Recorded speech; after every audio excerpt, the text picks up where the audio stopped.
સૌરાષ્ટ્રમાં બીજી વખત નિર્લિપ્ત રાયની એન્ટ્રી થઈ છે। રાજકોટ જિલ્લાના રેન્જ આઈજી તરીકે તેમને પોસ્ટિંગ આપવામાં આવ્યું છે। તેને લઈને ગોંડલનું રાજકારણ જબરજસ્ત ગરમાવાની શરૂઆત થઈ છે। આ મામલે ગઈકાલે નિખિલ દોંગા દ્વારા સોશિયલ મીડિયા પર એક પોસ્ટ કરવામાં આવી હતી। જે પોસ્ટમાં તેમણે કહ્યું કે કેટલાક બાહુબલી રાજકીય નેતાઓ છે તેમણે પોસ્ટિંગ અટકાવવાનો પ્રયાસ કર્યો પણ તેઓ સફળ ના થઈ શક્યા। ત્યારે બીજી તરફ આ મામલે ગોંડલના જયરાજસિંહ જાડેજાએ પોતાની સ્પષ્ટતા કરી। ત્યારે જિગીશા પટેલે શું કહ્યું છે નિર્લિપ્ત રાયની સૌરાષ્ટ્રમાં એન્ટ્રીને લઈને વિગતે વાત કરીએ।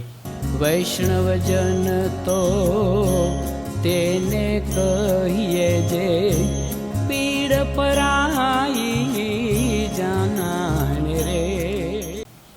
નમસ્કાર દર્શક મિત્રો, નવજીવન ન્યૂઝમાં આપનું સ્વાગત છે। હું છું ફૈઝાન। નિર્લિપ્ત રાયની સૌરાષ્ટ્રમાં અને રાજકોટ રેન્જ આઈજી તરીકે એન્ટ્રી થતાં રાજકારણ ગરમાવાની શરૂઆત થઈ છે અને ગોંડલમાં તેના ઘેરા પ્રત્યાઘાત પડી રહ્યા હોય તેવું પણ ચર્ચાઈ રહ્યું છે।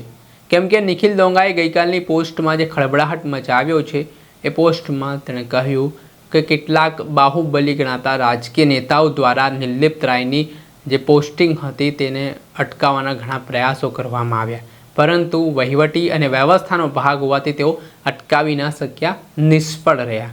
જોકે આને લઈને સાંકેતિક રીતે નામ લીધા વિના નિખિલ દોંગાએ ગોંડલના પૂર્વ ધારાસભ્ય જયરાજસિંહ જાડેજા ઉપર નિશાન સાધ્યું હોય તેવી ચર્ચાઓ વેગવાન બની હતી ને આ ઘટના બાદ સાંજના સમયે આ મામલે જયરાજસિંહ જાડેજાએ એક પત્રકાર પરિષદ કરી અને નિખિલ દોંગાની પોસ્ટ પર પોતાનો ખુલાસો કરતા કહ્યો કે તેમણે જ ગૃહમંત્રી હર્ષ સંઘવી પાસે માંગ કરી હતી કે રાજકોટમાં એક તટસ્થ અને કડક અધિકારી છે તે મૂકવામાં આવે અને તેમની માંગણીને સ્વીકારીને સરકાર દ્વારા આ નિર્ણય કરવામાં આવ્યો છે।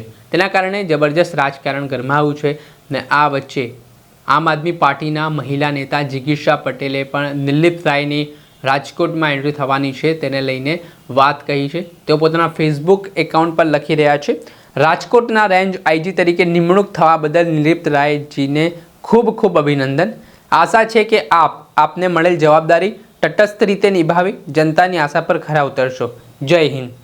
આ પ્રકારે જિગીશા પટેલે પોતાના ફેસબુકના માધ્યમ પર નિર્લિપ્ત રાયનો ફોટો મૂકવામાં આવ્યો, તેના ઉપર આ લખાણ લખ્યું છે અને છેલ્લા ઘણા સમયથી કાયદો અને વ્યવસ્થા મામલે જિગીશા પટેલ પણ ગોંડલમાં સવાલ ઉઠાવી રહ્યા છે। ત્યારે હવે ગુંડા તત્વો, અસામાજિક તત્વો છે તેમનામાં ડર બેસાડવા ગુનેગારોને ભૂગર્ભમાં ઉતરવું પડે તેવી સ્થિતિનું નિર્માણ હવે થઈ ચૂક્યું છે। હવે જોવાનું રહ્યું કે રેન્જ આઈજી નિર્લિપ્ત રાય કઈ રીતની કાર્યવાહી આગામી દિવસોમાં કરે છે। દર્શક મિત્ર, આવા જ વિડીયો જોવા માટે નવજીવન ન્યૂઝ જોતા રહો।